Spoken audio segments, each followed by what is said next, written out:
If you've been thinking about getting serious with your money, like actually serious, now's the time. The Motley Fool is offering new members 50% off their iconic stock recommendation service, Stock Advisor. This is the same service that's crushed the market with recommendations that have returned 1,057% since inception, compared to the S&P 500's 180% over that same period. This isn't guesswork. The Motley Fool has a track record of finding companies before they become household names. So if you want to invest smarter and you like saving money while doing it, go to fool.com/listen to claim your 50% off discount off a 1-year term of Stock Advisor. Again, that's fool.com/listen. Returns of 1,057% are from the Motley Fool's product Stock Advisor and measured against S&P 500 returns of 180% as of July 10th, 2025. Past performance is not an indicator of future results. All investing involves a risk of loss. Individual investment results may vary. Hello, my name is Kevin Tudor, and I'm one of the 3 hosts of Almost Major, a film podcast dissecting many major indie studios and the films they release. Every week, myself, Charlie Nash, and Bryden Doyle discuss overlooked, forgotten, or bona fide classic indie films via studio-specific miniseries. We've previously covered numerous films from Artisan Entertainment, Lionsgate Films, and New Line Cinema. Titles including The Blair Witch Project, American Psycho, Dogville, But I'm a Cheerleader, Saw, Requiem for a Dream, and Ringmaster, you know, the Jerry Springer film. Anyways, we have a fun time every week and we hope you will join us. Subscribe to Almost Major wherever you get your podcasts. Now proudly a part of the Someone's Favorite Productions podcast network.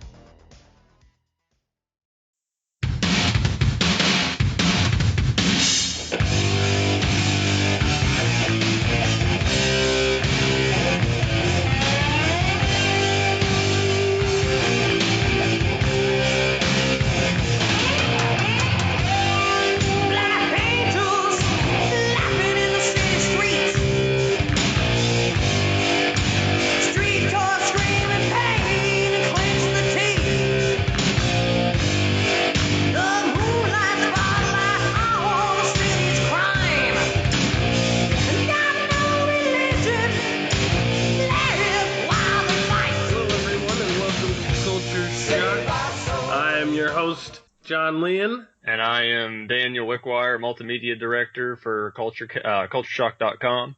And what do you do on the site? What sort of stuff do you post out?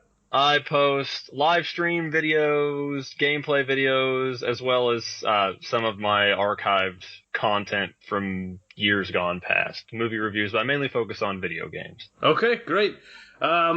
Well, today Chris wasn't able to be here, so we're just going to talk about Demons. Before we get into it, have you been watching anything, Daniel? Not really. Just the usual YouTube stuff, but other than that, no. Yeah, unfortunately, I also haven't been watching a whole lot, except for Culture Shocked stuff.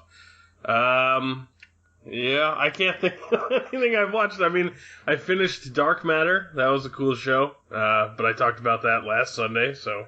I don't even know anything about Dark Matter. I'm behind the times on everything. Oh, man. Dark Matter is like... You watch sci-fi? Yeah, sometimes. It's like a science fiction show made by the same people that made Stargate SG-1. Oh, goodness. Oh, goodness, you say. My boss is a big fan of Stargate. I've seen some. I did like it. I might check it out. It's hard to say. Yeah. But anyway, since neither of us have really watched a lot of stuff recently, let's just get into Demons. We've got an interview with Fabiola Toledo that we're going to bring up later. But Demons is a film from 1985, directed by Lamberto Bava. He directed a lot of these sort of horror movies. Devilfish, Macabre, The Man Who Didn't Want to Die, things like that.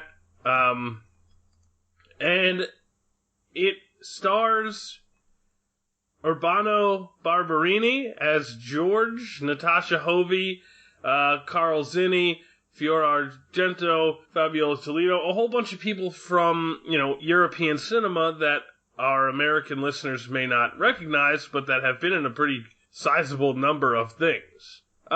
Daniel, had you ever seen Demons? Not until the other day, no. I had not seen that show.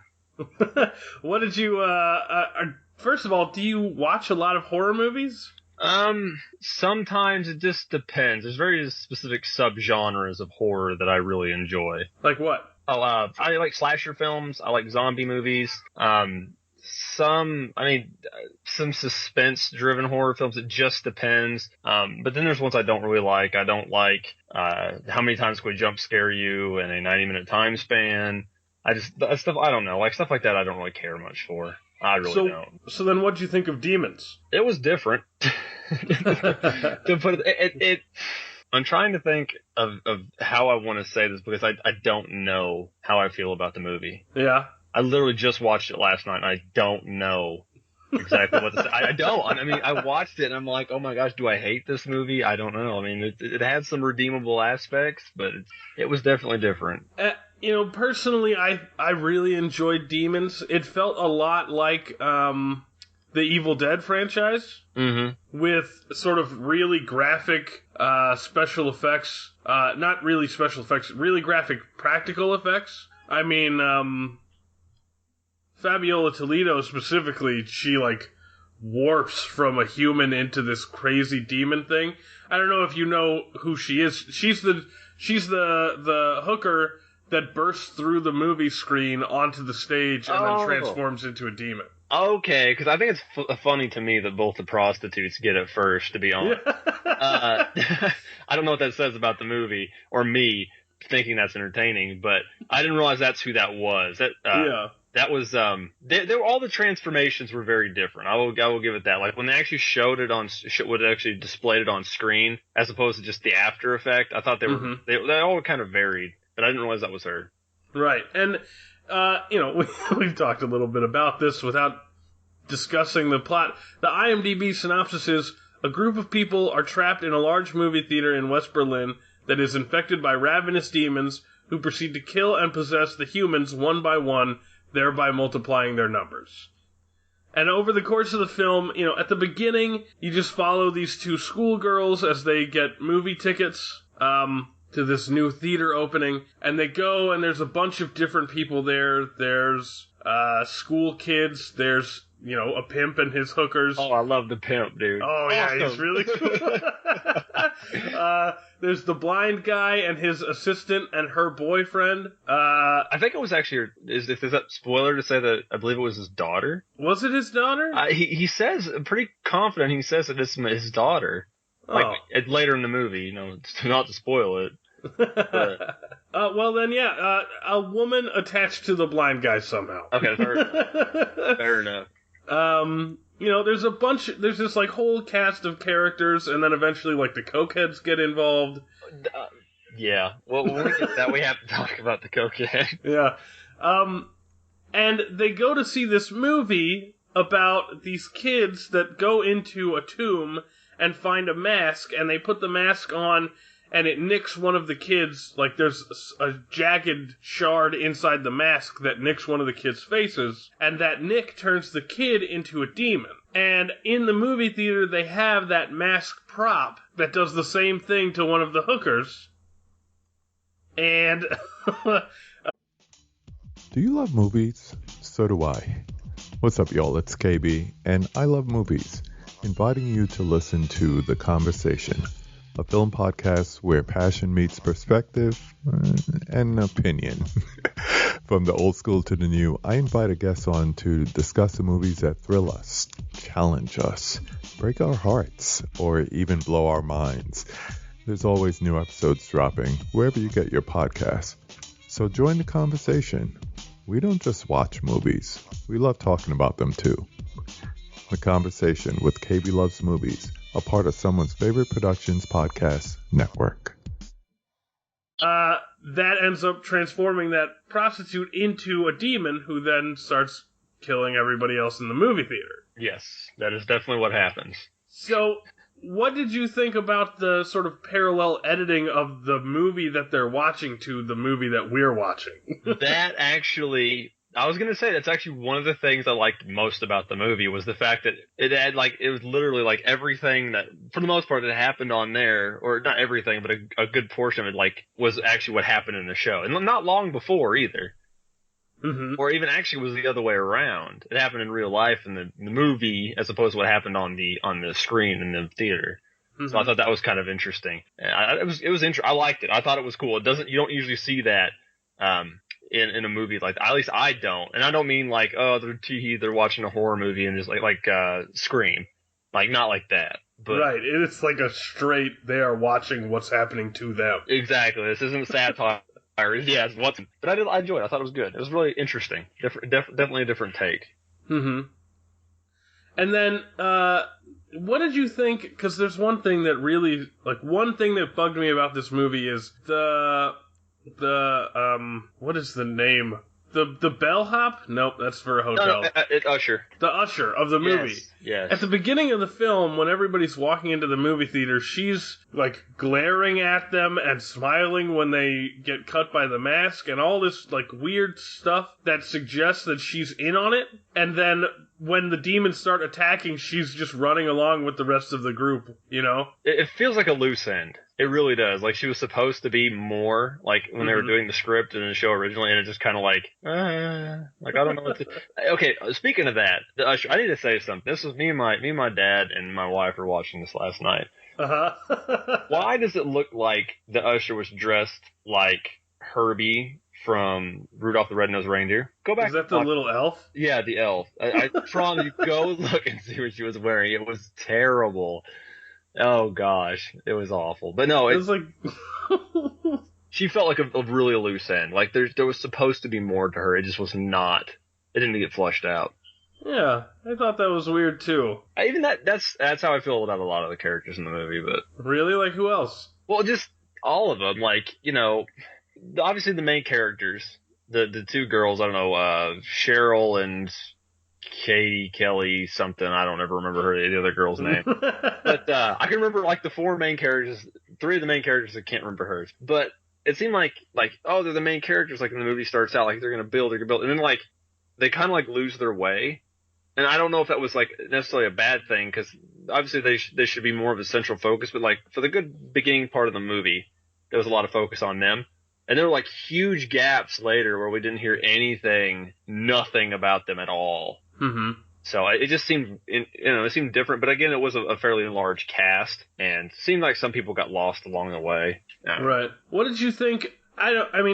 What do you think of practical effects versus the special, like, visual CGI effects that are in a lot of horror movies recently? Well, I actually prefer practical effects. I'm very old school. I mentioned earlier what I do is, or one of my old stuff was reviews, archives of old reviews I used to do. Well, I used to review kaiju movies or American special effects films, science fiction films from the 50s, 60s, 70s, or tokusatsu films, which are Japanese special effects films, which are all practical effects. It's what I prefer, but I understand that it's a dying art. I don't think it'll fully go away, but it was interesting. The movie had some good ones, some good practical effects use. If I could say, there were some shots that were less than ideal for special effects, but again, this is mid 80s. It's kind of how it was. But there were a few shots that I really liked, where the girl from behind the screen, the second prostitute, Fabiola Toledo's character. Yeah, when with the scene with her teeth. Oh yeah, where her like human teeth fall out because of fang teeth.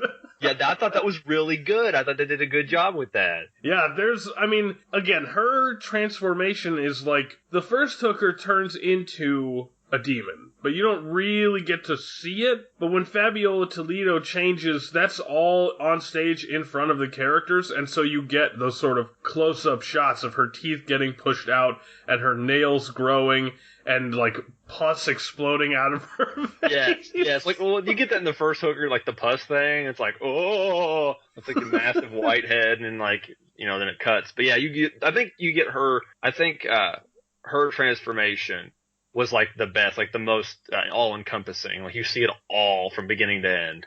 Mm-hmm. So I thought it was good. Go ahead.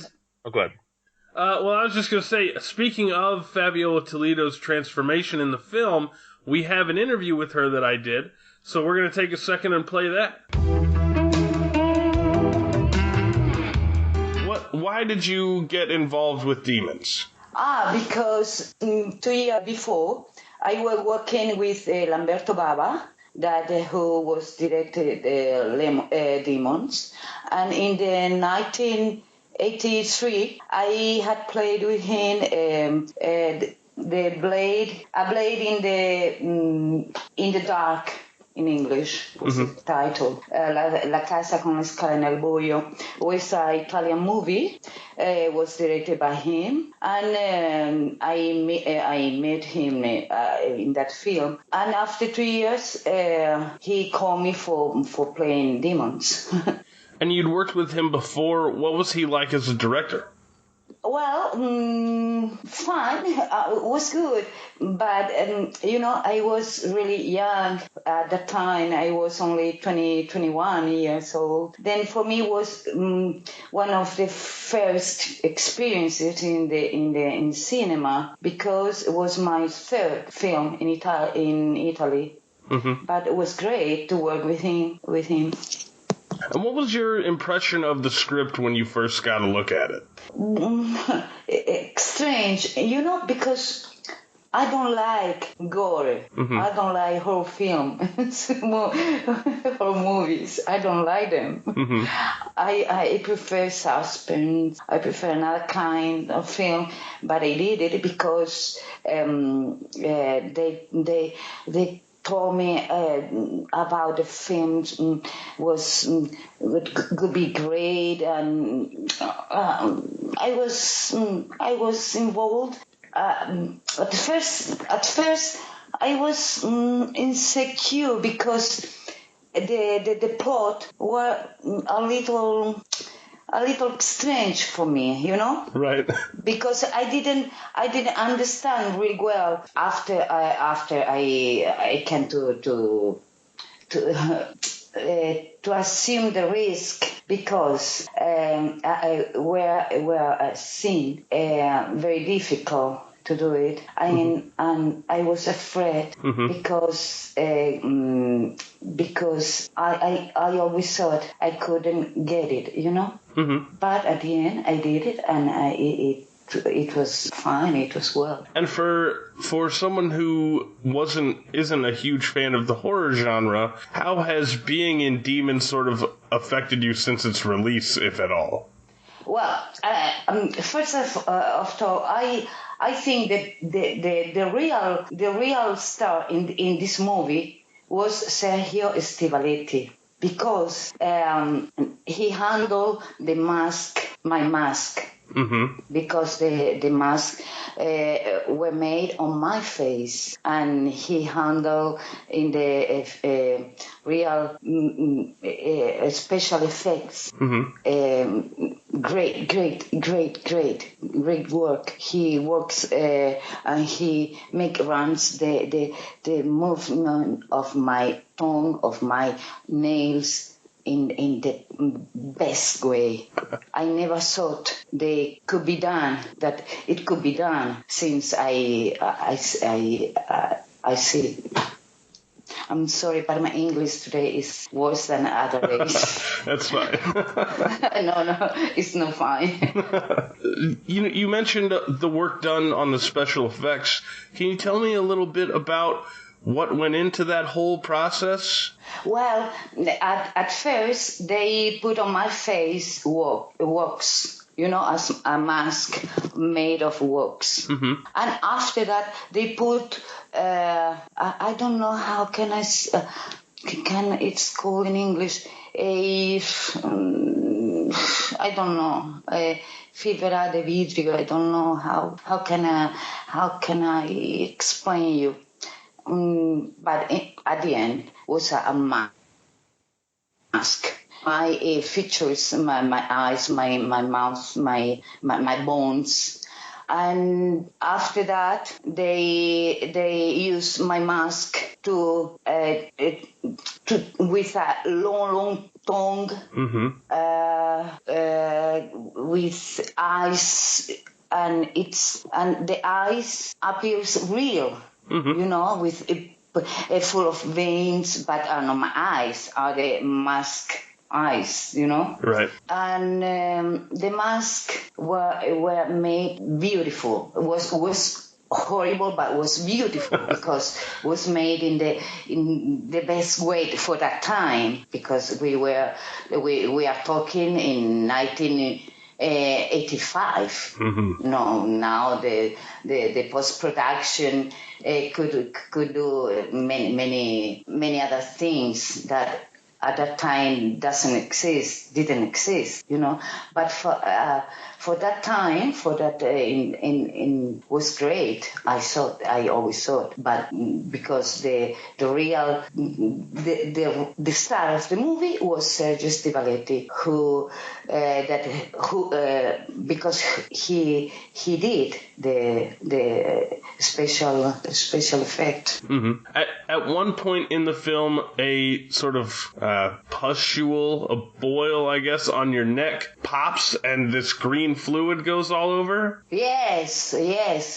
What was that like?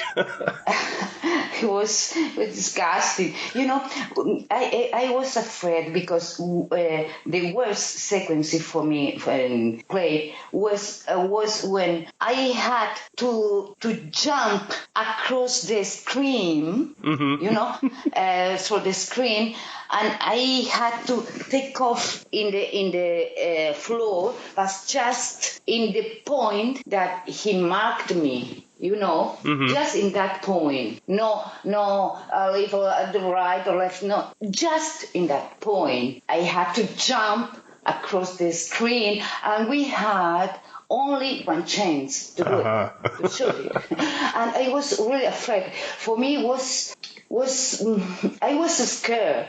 Because I always thought, I'm not going to get it. I'm not going to get it. I was really scared, but at the end, I did it, and it was great. And I was full of veins, full of my face. Full of bubbles, spreading disgusting liquid, green liquid, and my mouth full of green yogurt, because while I am taking off, I am opening my mouth.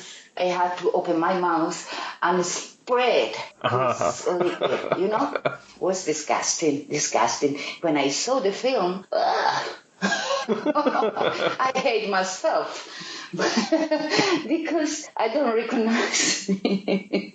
It was terrible, but it was nice at the same time.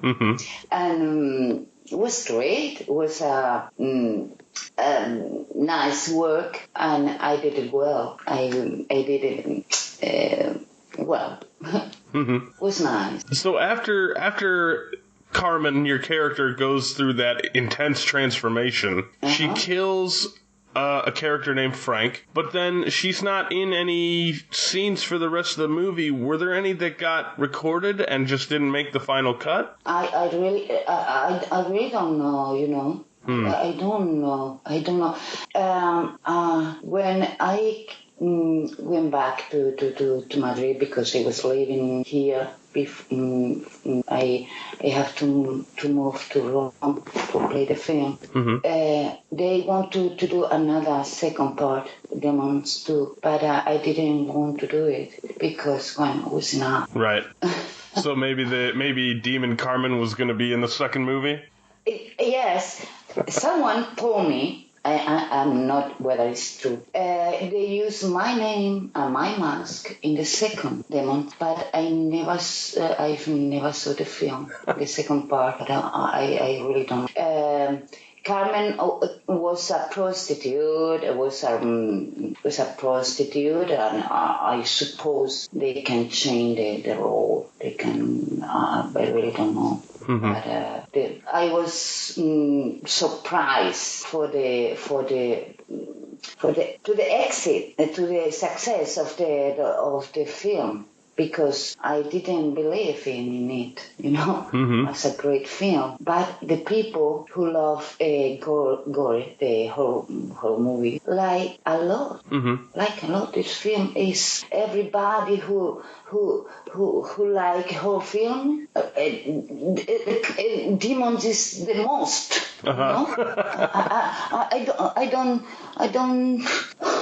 I don't know why. Because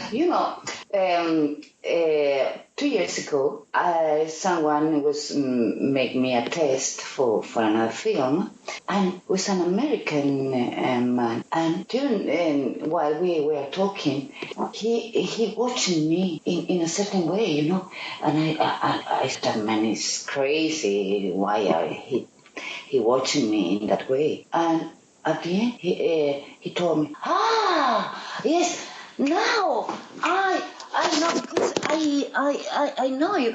You are Carmen. You're Carmen? No, sorry, I'm Fabiola. No, you're Carmen. You played Carmen in Demons. Oh yeah, yes. You're right. But this man were mad of the Demons. For instance, I don't know why this film is so important for people who love gore, horror film. I don't know why. But my part, I try to doing my best, and maybe if I had thought about the film and about the time that I had to spend making the makeup, put me that kind of liquid and these effects, maybe I hadn't been done. Because it was hard. It was hard, especially this sequence I told you before. Right. The sequence I had to across the screen. It was great because we had only a chance, and I did it in the right way. They were happy because the screen was very, very big, and we had only one chance to do it. And I did it. Wow. And I was proud of it because I never had this kind of film before. And did people try and cast you in horror movies afterward? Yes. Yes. Yes. But after yes. But I hadn't done another horror movie. No. So, are you working on anything at the moment that you'd like to talk about?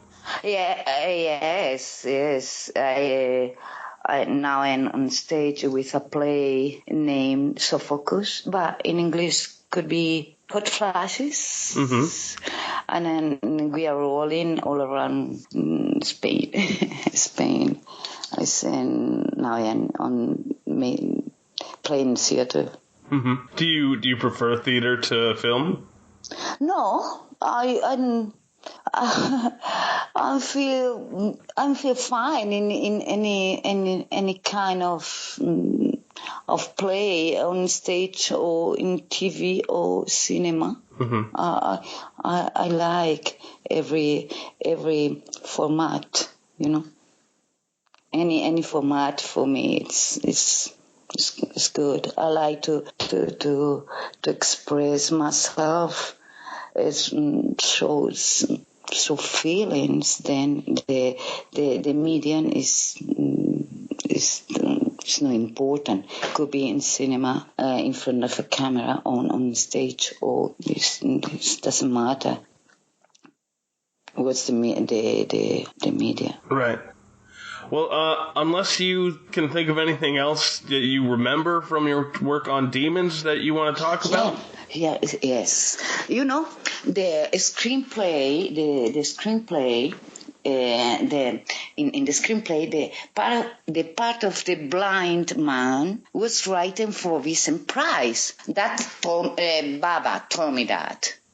That in the screenplay was the blind man was written for Vincent Price, but at the end he couldn't do it, maybe because the the screenplay wasn't ready for the time. Mm-hmm. For the time, I'm not so sure. He told me, Lamberto Bava, he told me that he was writing that the blind man, the role of blind man was writing for him. And I thought, it's nice. I'm going to work with Vincent Price. I felt so important, you know. Right. But at the end, and it was impossible, you know. And another anecdote, it could be the cinema. At the beginning, when they told me about Demons, they wanted to show the film in a cinema in Circus Piccadilly, Circus Piccadilly, where John Landis had shot An American Werewolf in London. Mm-hmm. The film, this film, they told me they wanted to go there, but at the end we ended up to shooting in the Paulis studio at Rome. Another things. The actors in Demons are mostly unknown. Were mostly unknown. Me too. Mm-hmm. I was. It was my third film. So thanks again to Fabiola for that interview. I personally enjoyed doing it. One thing, we talk about it in the interview, and we've also talked about it a little before with the loose end characters from the beginning. Her character, Carmen, turns into a demon, bites a guy's shoulder, and then isn't in the rest of the movie. Yeah, that's like even like with in the beginning, like when everybody's like is seated in the movie theater, like you see a lot of characters, and it just seems like that's like one of the few times you see them. Like even like they might pop up again like one time as a demon later, but then you don't see them ever again. Yeah, because she's not even in the bit where the dude is rolling around on the motorcycle sorting. Okay. Oh god, we can't do this. We just can't do this. I'm just going to get on a rant about all of this. This is ridiculous. Well, let's see. So, you know, after they start getting attacked by the demons, they barricade themselves onto the the upper balcony.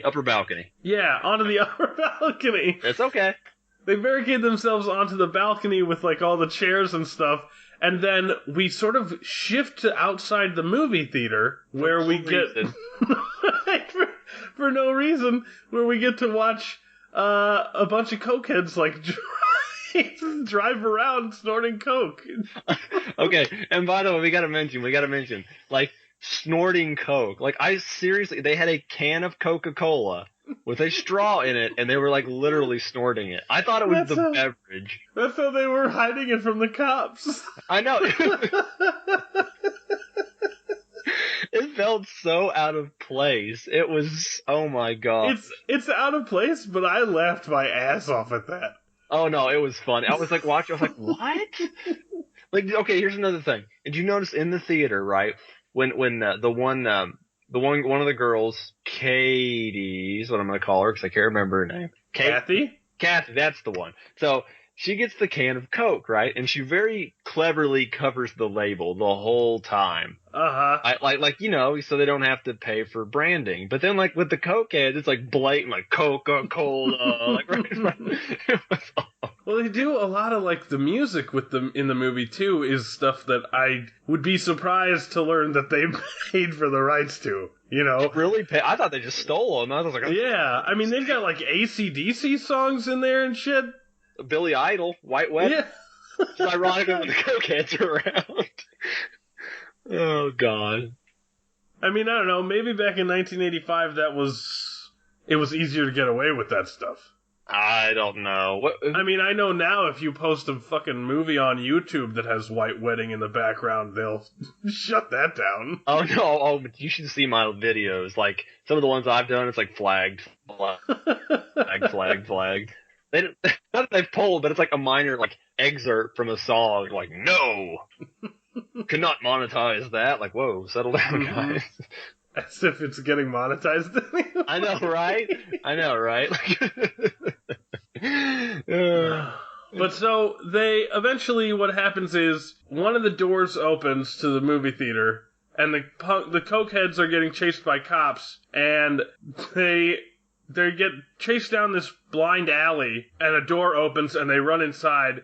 And the blind guy, who's at this point has been turned into a demon, crawls out of the doorway, and then the door closes behind him. And then the cops roll up, and they can't get into the door because it's magically locked. And then they see the blind guy who attacks them. Which is a very odd, like, shoot! Oh! I can't, why? No, it's just, yeah. No, I thought that was weird. It was like a circus act. Like, they run in, blind guy's like tumbles out, like behind the car. It was clearly intentional. It's like the movie theater is possessed. Yeah, because we should state, when they tried to leave the theater earlier, like when they found out they're demons, everybody's like, get out of the theater! Oh, yeah, all the glass doors were blocked up by cinder blocks? Yeah, like they could not get out of the theater.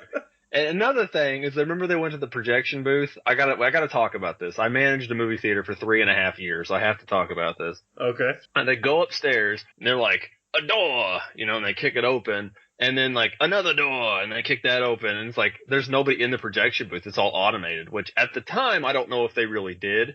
I mean, as time went on, it probably had some kind of automation, but that was very unusual for 1985. Uh-huh. Another thing is if you look at the projectors, there's two side by side. There is no way that would ever work logistically, like from like a theater perspective, because the projector has to be it's usually in the middle of the auditorium, right? Uh-huh. And like the other projector, there's two projectors literally like 2 to 4 feet apart from each other. What is the other projector shooting the film to? But Daniel, it's like a demon movie theater. I understand that. I know. I'm like digging into something that doesn't need to be dug into. It just drives me nuts. Yeah. I mean, we do that all the time. We always dig way too far into movies. Like, why is this happening, dude? It's a crap movie. Oh, it doesn't matter. My brain demands it. Yeah, so the cokeheads get into the movie theater, and then they start, like, the cokeheads are like, fuck running away from these things, let's just kill them. Yeah, exactly. It's just, yeah. Like, the cokeheads are the plot device that turns it from them hiding on the balcony to them just going, fuck it, here's the sword. I know. And like they were all on the balcony, like depressed, like, oh, it sucks. That's because the pimp got pulled over. I know, the pimp was the best part. And oh my god. The fact that he, like, the demons climb up over the edge of the balcony, and the pimp, instead of, like, pushing it over the edge, just goes, fuck it, I'm gonna hand-to-hand fight this demon with my switchblade. It was brilliant. I was like, yes! I was like, don't die, pimp! And I don't even know, like, halfway through the movie, I'm like, the pimp's gonna die by the end of the movie. 2 minutes later, he was dead. Like, it happened very quickly. And, like, I love here's another thing. George, here's another scene. Remember when they were, like, gonna throw the one girl's body over? The pimp's like, let's throw her over, to hell with her, she's dead. She turned and then, like, the one guy, George, was like, no! I'm the good guy here. And then, like, the other guy helps him throw it over. Like, and then, like, later the pimp, gets pulled over, and he's, like, dangling there, getting, like, mauled by demons. And George has no hesitation, like, cut this dude loose. Yeah. Like, okay. That's a dramatic character shift. Yeah. Oh, God. That's racist. That is racist. That's racist. So, then what also happens, they progress through the movie and, people get turned into demons and all that shit. And then eventually they just go, okay, fuck it, let's kill all the demons. And so they get a motorcycle that was inside the movie theater and, like, a katana. And George and Cheryl end up just, like, riding the motorcycle around in a circle inside the movie theater, chopping off demons' body parts and heads and shit, right? Yes. And then they like fall and crash, and they're about to die, and a helicopter crashes through the ceiling. Which, by the way, would never have done. Go ahead. If you look how thick that roof was in the helicopter, it's just like boom, plot. Oh yeah, absolutely. But the helicopter crashes through the ceiling, and so then they use the helicopter to kill the last of the demons in the movie theater? Which is so ridiculously situational. It's like, oh, like, just go! And then they find a grappling hook and a rope in the helicopter, right? Yeah. And they throw the grappling hook up through the hole in the roof and climb out? Why was it there? I don't know why a helicopter would have a grappling hook inside it. I don't know. But then they climb back out of the roof, and the guy who gave Cheryl the movie ticket to begin with is there, and he's trying to shove them back in the hole. Yes. And then the coolest death in the whole movie. That was cool. I'll give him that. George ends up shoving the dude's face onto a bunch of upturned rebar pipe. Okay, that another thing, entirely out of character, right? That George would do that? No, the whole situation. There's oh, we'll climb out. This random dude, by the way, you've only seen at the beginning, the very beginning, halfway through the movie for a split second. At this point, I'd completely forgot the character existed. Never speaks a line of dialogue at all. We have no idea what his motive was. And instead of he's trying to shove George, and they're oh, back into the pit for you, And then Cheryl's oh, scary, and then I guess she hits him or some crap, but I don't remember. She's with the harpoon stabs him in the back. Uh-huh. Anyway, so instead of just knocking him in the head and throwing him in the pit. They force his head into rebar. Bolton, pushing, yeah, bitch, you like this, huh? And it's one chunk of rebar goes in his eye and one goes in his mouth. It's double rebarred slowly.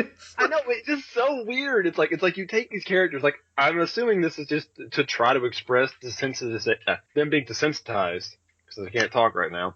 But, it's just really brutal. It's, intentionally, painful and hateful. And it's awesome. It was awesome. And I was just Phantom of the Opera. I don't know, it's weird. But go ahead, carry on. Well, and then I was just going to say that death is really awesome. Oh yes, I agree. And then I guess they climb down the wall of the movie theater, and they realize that the entire world has been demonified. Demonified? Yeah, we should state that it spreads via, wounds. Right, any wound that you get caused by a demon turns you into a demon. Yes.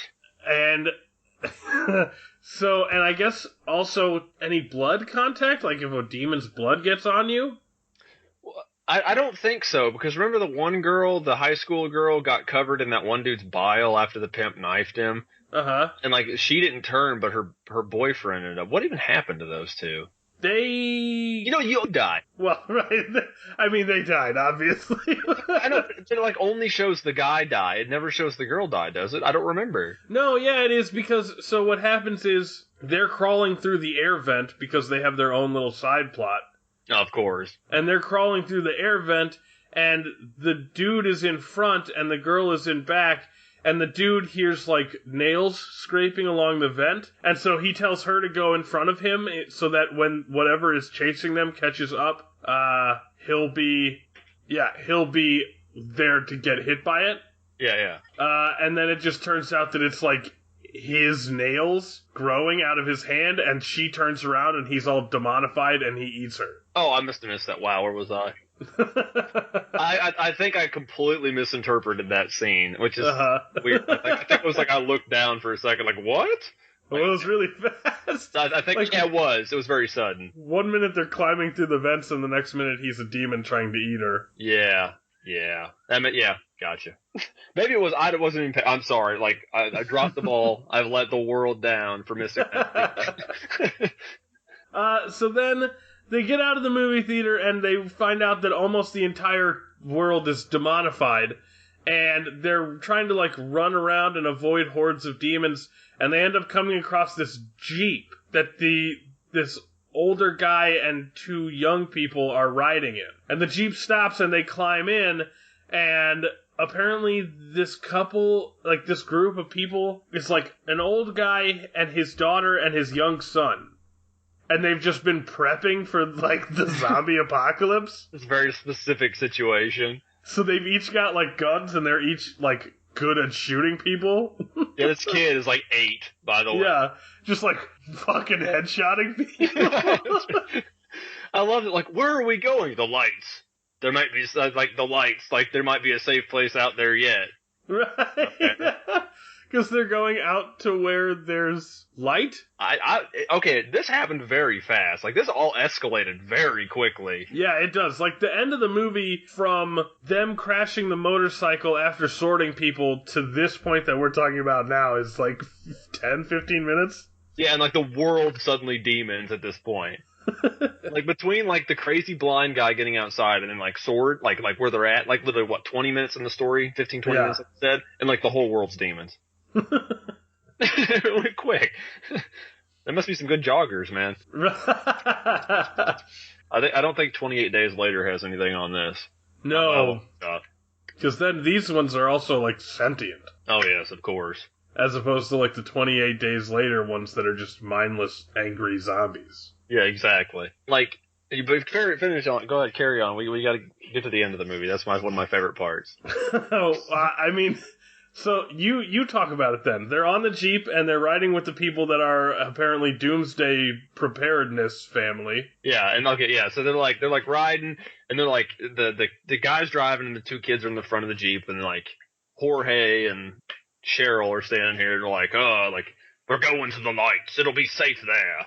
And like, and then it kind of like starts the credit roll, and like, oh, we get to see them drive. I've seen it a lot of like 70s, 80s films where the stuff's happening, but the credits are rolling, and it's like a back shot of them. And Cheryl's like, oh, what's this on my neck? And like, it's like an abrasion. And like, suddenly she's turned, and George is like, oh, and like the kid with the front, like the shotgun, and like drops her, and then George just says, I don't care. It's like tumbles out of the vehicle, like, and George is like looking back, like, yep, and then like it just ends the movie. Yeah, the little kid shoots her in the head. Yeah, like, it was ridiculous. Literally, when that happened, I was watching it last night. She turns. George has this really weird reaction. The kid turns with a pump-action shotgun, dumps 2 rounds into her. In like a matter of a second, she tumbles out of the back of the Jeep. George does not seem shocked at this point. And then, like, I'm literally sitting there thinking to myself, like, yeah, that's a thing. And then like the movie just ends. Like I had no idea that was going to happen. It just kind of did, and it was done, and like I didn't know what to think. I was like, okay. Well, there's a second Demons movie. Is there really? Yeah. I haven't seen it, so I don't know. I don't know how. I don't know if it's connected in any way. We might need to research that. That might be a topic for a future podcast, or not. Yeah, we'd have to look into it. It's a group of tenants and visitors are trapped in a 10-story high-rise apartment building infested with demons who proceed to hunt the dwindling humans down. So it's the same movie, just in a high-rise. Just in a high-rise apartment instead of a movie theater. Oh my! I will admittedly, one of my favorite things about me was the movie theater setting. My favorite things about the movie. Yeah. I mean, like I said, I literally just recently changed occupations, and I had ran a general manager of a movie theater for 3.5 years. So I'm like, I have to watch this movie and see how like close they are or accurate they are with certain depictions in the film. And they were spot on with some things, that's for sure. Right. So, since we've talked about the entire plot of the movie, what are your final thoughts on it? Skip it, watch it, and who do you think was the best performance? Wow. Let me bide myself some time and talk about the performances for a minute. I don't know. I don't even know who I would. Oh God, I don't even know. This is tough. I like the pimp. I like the pimp. Cheryl was fine, but I was completely, lost faith in her character in the opening 5 minutes of the movie, where she's on the train and she's like looking at people like freaking out, like, lady, they're just on a train. Settle down. I mean, nobody's that weird. She's like, do you remember that scene? You mean when she's like freaking out about the guy chasing her?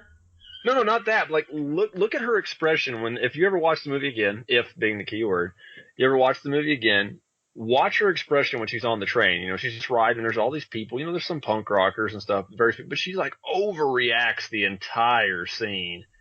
I'm like, but that's because she sees a reflection of that guy in the window. Oh, it was before that. It was Oh. yeah, that like you just seemed like she was way overdoing the entire scene. It should have been her like nonchalant, like reading the book or just sitting there in the train or just something like that. But just I don't know, just something about it and I didn't like it. But I would say the pimp and George suddenly becoming Rambo at the end of the movie. Those are my highlights. I love those two actors in that. And then I would say I'd skip the movie. It was okay, but it wasn't. I don't think it was. It's definitely not worth watching again. One time if you're curious, but other than that, I'd pass on it. All right. Well, me personally, I'd go with watch it. I'm a big fan of those, gore horror movies. Bruce Campbell's been in a lot of these kind of movies. If you like the Evil Dead franchise, those sort of movies where practical effects monsters grab people and then just like vomit blood onto them. I'm always a huge fan of those like really exaggerated gore films. So this is another one in that line.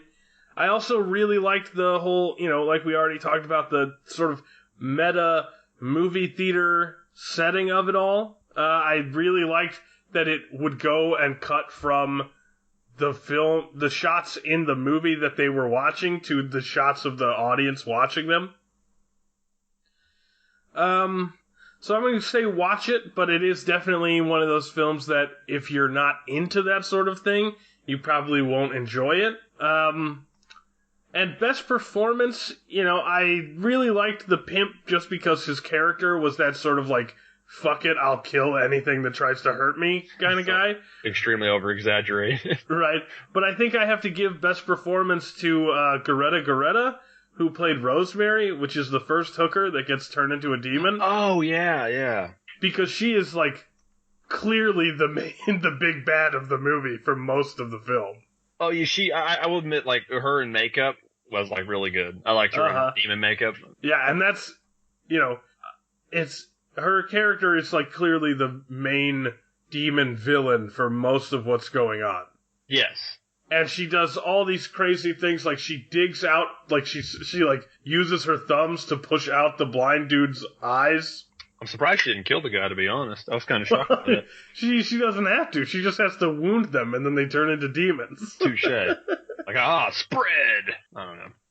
No, I'll give you that. She did look really good in makeup. I did like her. Very interesting choice to start the movie. Mm-hmm. But yeah, what do you think the Rotten Tomatoes is for Demons? Oh, Rotten Tomatoes for Demons. It's a 100% score, right? On a 100% scale? Yeah, out of 100%. 37. Give me a critic and a user audience score. I'd say critic 37, user 42. Okay, well, the critic is 56 out of 9 reviews. Okay. So since 1985, only 9 critics have reviewed Demons. We must make a 10th.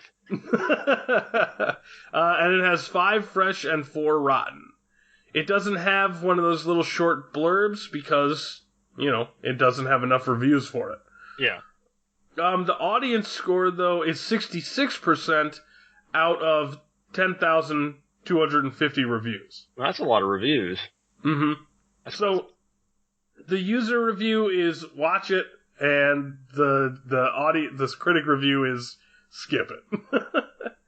Hey, I can live with that. And it's maybe I'm being harsh on it, but like if you want to watch like an Evil Dead style film, just watch Evil Dead. I mean, like no offense to these other ones, like 'cause some imitations are poor, some imitations are not. I will say it's definitely worth watching once if you're into that kind of thing, but it wasn't for me. And I love Evil Dead. I love all of them, but it just wasn't for me.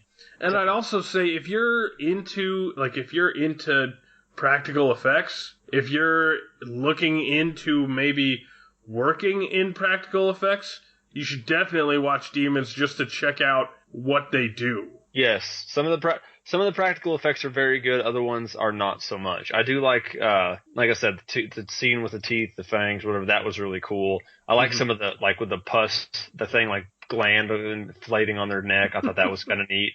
Or the face, but it wasn't bad. It had some pretty decent effects, but some were good, they were about average for the most part, but there were some standout ones.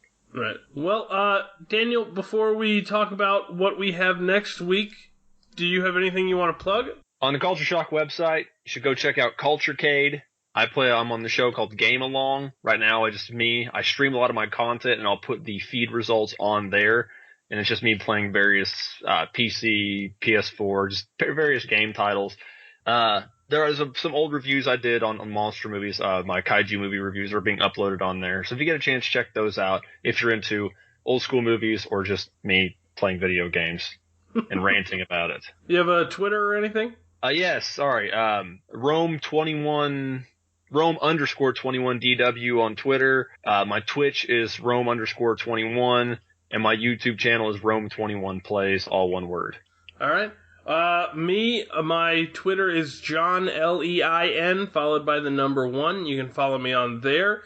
For Culture Shocked, you can find us at Culture Shocked on both Twitter and Facebook. Like us on Facebook, follow us on Twitter. Make sure to join us next week when we talk about Laid to Rest and You're Next. Can I add one more thing? Yeah, sure. Don't forget to go subscribe to the Culture Shocked YouTube channel. Oh, yeah, that's right. That's where your stuff gets put up, too, right? Yeah, it goes there as well. Yeah, okay, so subscribe on YouTube. We close our eyes, we never lose a game. Imagination never lets us take the blame. We close our eyes to see the final flame. We close our eyes to time slipping away.